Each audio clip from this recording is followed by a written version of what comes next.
the EarAcoustics Audio in collaboration with zkaaai. Good day guys, it's Practiphile, and today we're going to take a look at the EarAcoustics Audio X zkaaai. So yeah, thank you so much EarAcoustics Audio for sending this in for a review. And I think zkaaai, she is a musician. I guess she's an artist based in China, I guess, or Hong Kong. And yeah, they are in collaboration with this one here with EarAcoustics Audio. And I think they call it this Cipher. Not Decipher, but Cipher. I think these are priced around $19. Yeah, it's $19 or $24, so maybe around $20 to $30 depending on where you are. But yeah, this is a budget release from them. It features a single DD. They have a 3.5 plus mic, a Type-C plus mic, and this is non-removable cable. So as you can see there, that is the overall design. Hey, focus, there we go. I got the blue one. Fortunately, this is non-removable. I got the Type-C version, which is, I'll talk about that later. The cable quality is expected for the price range. I mean, like, you can't really expect much. And you have a microphone here. Yeah, there's really nothing to talk about. The fit is actually okay. I mean, just the standard overall shell. Yeah, standard overall shell. Really, really budget offering from EarAcoustics Audio. Now let us move on to how they sound. So the Cipher looks like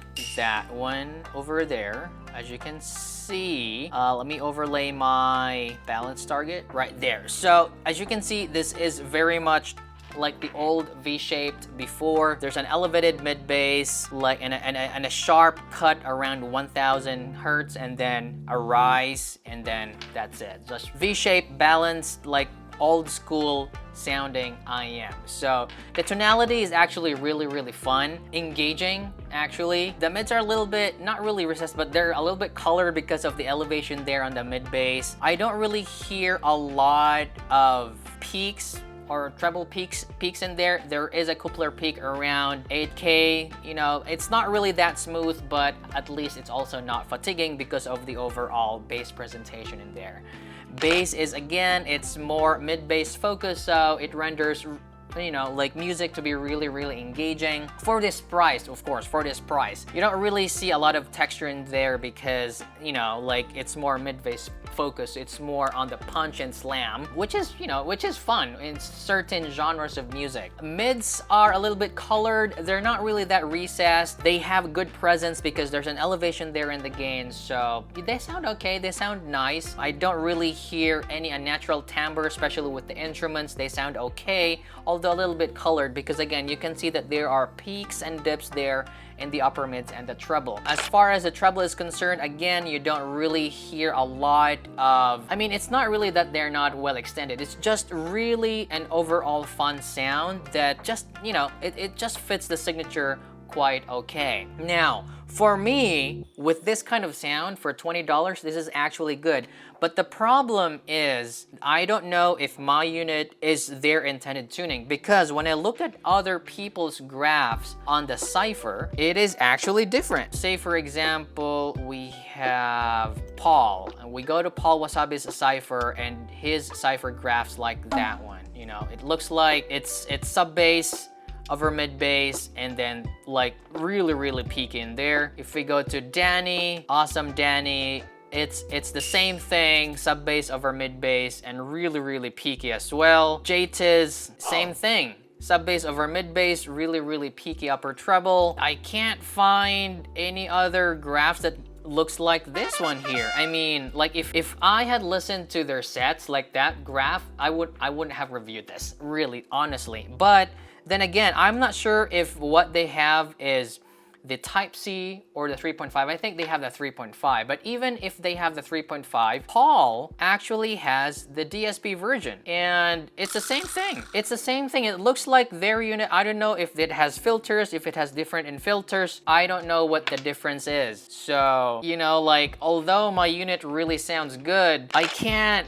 suggest it fully because, again, there's this QC issue going on with Chi-Fi, so it's really hard to tell. So let's just move on to the comparisons here. What can I compare because it's under $60. So fun sets, let's see, what do we have here? Maybe Tanya DSP. I think they are in the same price range as the Tanya DSP. Right there. Yeah, a little bit different in tuning. The Tanya is also really fun, but what I like about the Tanya is the mids are also very clean, and you have that tuck-in bass in there, some, you know, elevated treble sparkle, and it's just really clean sounding. And actually, if you look at the Tanya DSP, it looks like it's been tuned like Meta. So if you want a more correct sounding, maybe you can go for the Tanya. If you want more mid-bass focus, then you can go for the EarAcoustic Audio Cipher. But then again, you don't really know what you're gonna get. Is it my tuning, the one I have here, or is it with the other reviewers wherein they have sub-bass over mid-bass?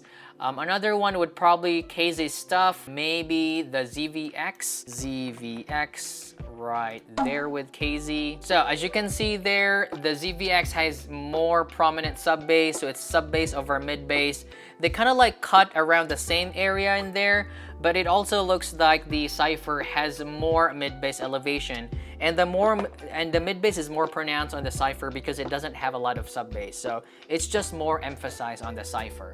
So would you say that the Cipher is more fun? Yeah, I could say that the Cipher is more fun, but the ZVX also is more correct sounding tonally because of the overall signature. So if you want more fun and coloration, maybe the Cipher. If you want more correct sounding and also fun, pick the ZVX. And last one would probably be, can't really think of any, man. QOA. This one reminds me of the Gimlet. Yeah, I mean, the overall signature reminded me of the Gimlet. Look at that in there. It's like more mid-bass emphasis.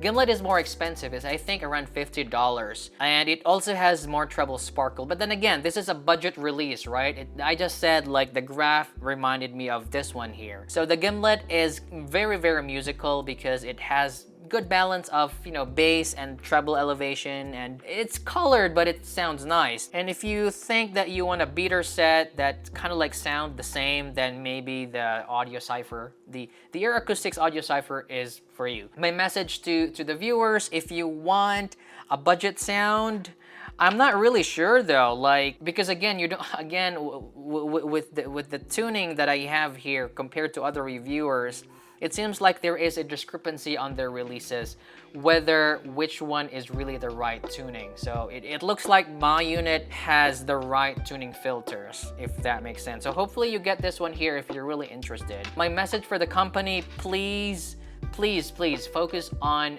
your QC. I know that this is not deliberate, wherein you're releasing different kinds of, you know, IEM tuned differently, but yeah, just focus on the quality control, because it's just better if it's that way. So yeah, thank you so much for watching, guys. Consider liking and subscribe my channel if you feel this video is helpful, and see you next time. Bye for now.